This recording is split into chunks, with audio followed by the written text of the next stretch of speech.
तो फ्रेंड्स, आज हम पढ़ेंगे एसएससी इन हिंदी हिस्ट्री का चैप्टर नंबर 1, यूरोप में राष्ट्रवाद का उदय। चलिए पढ़ते हैं।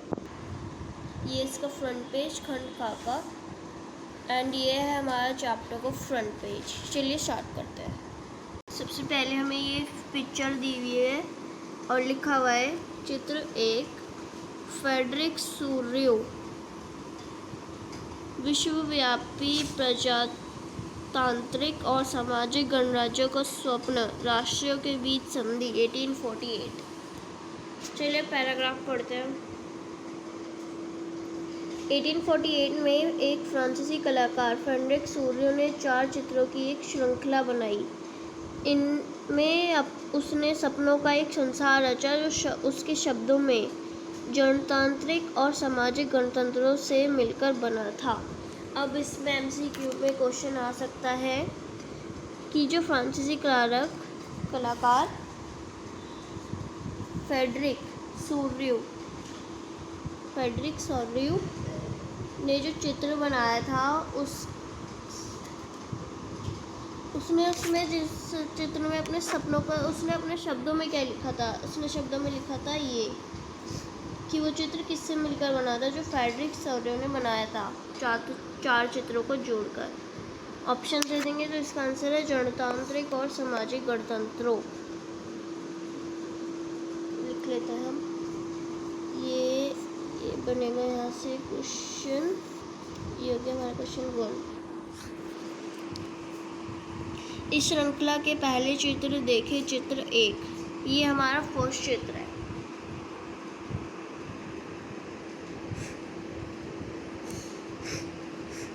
ये एक लेडी है, इसके हाथ में कोई लेटर सा है। चलिए देखते हैं क्या लिखा हुआ है। ठीक है, इस श्रृंखला के पहले चित्र में यूरोप और अमेरिका के लोग दिखाए गए हैं। अच्छा, सभी उम्र और सामाजिक वर्गों के स्त्री पुरुष एक लंबी कतार में स्वतंत्रता की प्रतिमा की वंदना करते हुए जा रहे हैं। ये कह रहा है कि ये इसमें यूरोप और अमेरिका, ये लिखा, इसमें यूरोप और अमेरिका के लोग खड़े हैं। सभी उम्र के हैं, पुरुष और महिलाएं दोनों हैं, और सभी उम्र के, सभी वर्ग के, मतलब दोनों हैं, पुरुष और महिलाएं। अब आगे चलते हैं। ये स्वतंत्रता की प्रतिमा है, इसकी वेदना करने के लिए खड़े हैं, मतलब इसके दर्शन करने के लिए खड़े हुए हैं। फिर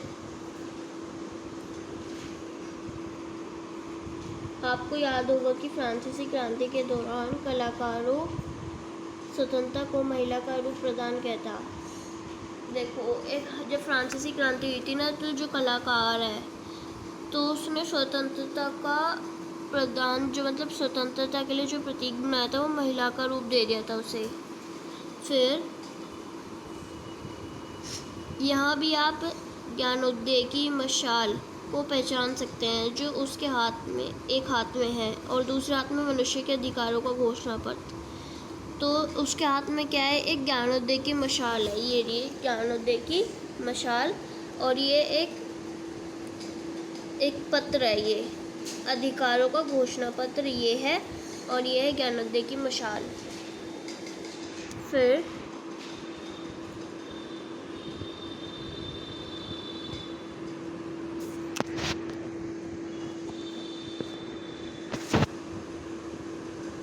ठीक है, घोषणा पत्र।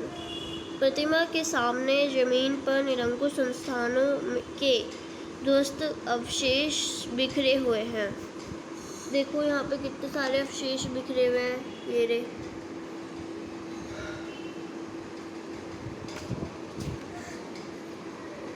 सूर्यो के कल्पनादर्श में दुनिया के लोग अलग राष्ट्रों के समूह में बटे हुए हैं। तो जैसे कि सूर्यो ने चित्र बनाया है, उसने जो कल्पना करी है, तो उसमें दुनिया के लोग जो है अलग अलग भागों में बटे हुए हैं। स्वतंत्रता की मूर्ति से कहीं आगे इस जुलूस का नेतृत्व कर रहे हैं। ये जो मूर्ति है, इससे कहीं ज़्यादा आगे जाकर ये जुलूस कर रहे हैं स्वतंत्रता का। ठीक है।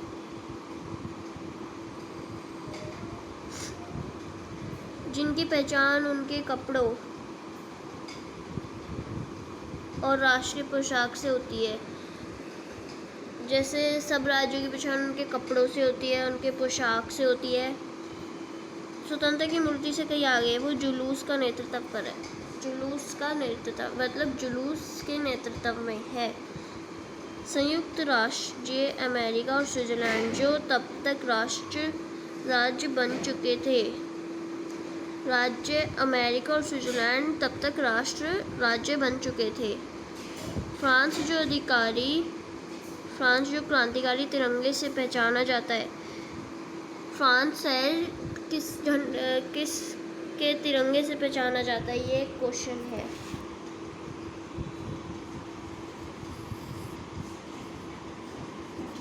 ठीक है। प्रतिमा के पास अभी पहुंचा है, वो प्रतिमा के पास अभी पहुंचा है। उसके पीछे जर्मनी के लोग हैं जो काला, लाल, सुनहरा झंडे थामे हैं। जर्मनी का कैसा झंडा है? काला, लाल और सुनहरा झंडा। यह दिलचस्प है कि जिस समय सूर्य ने यह छवि निर्मित की, जर्मन लोग तब तक एक संयुक्त राष्ट्र का हिस्सा नहीं बने थे। जब तक उन्होंने ये संरचना रचा, तब तक जो जर्मन के लोग थे उनका एक संयुक्त राष्ट्र का हिस्सा नहीं बने थे। जर्मन तब तक संयुक्त राष्ट्र नहीं बना था। जिनमें वो जो झंडा वे थामे हुए थे वह 1848 की उदारवादी उम्मीदों की अभिव्यक्ति है। उन्होंने लाल, काला, सुनहरा झंडा थामा हुआ था, तो वो किसका प्रतीक है? वो किसका झंडा है? वो 1848 की उदारवादी उम्मीदों की अभिव्यक्ति है। इसको माफ कर लीजिए। ठीक है। जर्मन लोगों के बाद ऑस्ट्रिया, दो सिसिलियों की राजशाही, लंबोर्डी, पोलैंड, इंग्लैंड, आयरलैंड, हंगरी और रूस के लोग हैं। ऊपर स्वर्ग से ईसा मसीह, संत और फरिश्ते इस दृश्य पर अपनी नज़र जमाए हुए हैं। चित्रकार ने उनका इस्तेमाल दुनिया के राष्ट्रों के बीच भाईचारे के प्रतीक के रूप में किया है। इस अध्याय में ऐसे कई विषय उठाए जाएंगे जिनकी काल्पनिक अभिव्यक्ति सौरयुग ने चित्र 1 में की थी। 19वीं सदी के दौरान राष्ट्रवाद एक ऐसी ताकत बनकर उभरा जिसने यूरोप के राजनीतिक और मानसिक जगत में भारी परिवर्तन ला दिए। इसके कहने का मतलब है कि ये जो चैप्टर अब हम पढ़ेंगे, ये हम इंट्रो पढ़ रहे हैं अभी, जो चैप्टर पढ़ेंगे इसमें कई सारे मुद्दे उठाए गए हैं जो कि सौर्य ने चित्र 1 में दिया है। उसमें से कई सारे मुद्दे उठाए गए हैं। और 19वीं सदी के दौरान 19वीं सदी के दौरान एक राष्ट्रवाद एक ऐसी ताकत बन के उभरा था जिसने यूरोप की राजनीतिक और मानसिक जगत, यूरोप की जो मानसिक और राजनीतिक व्यवस्था थी उसने उसको बदल दिया था पूरी तरीके से। इन परिवर्तनों से अंततः यूरोप के बहुराष्ट्रीय वंशीय साम्राज्यों के स्थान पर राष्ट्र राज्य का उदय हुआ। तो इसके आधार पर यूरोप के बहुराष्ट्रीय और समाजों का स्थान पर परिवर्तन हुआ है। ठीक है। यूरोप में लंबे समय से एक ऐसे आधुनिक राज्य की गतिविधियां और विचार विकसित हो रहे हैं जिसमें स्पष्ट रूप से परिभाषित क्षेत्र प्रभुत्व एक केंद्रीय शक्ति की थी। यूरोप में कुछ समय से ऐसे विचार व्यर्थ हो रहे हैं जिसमें, ठीक है,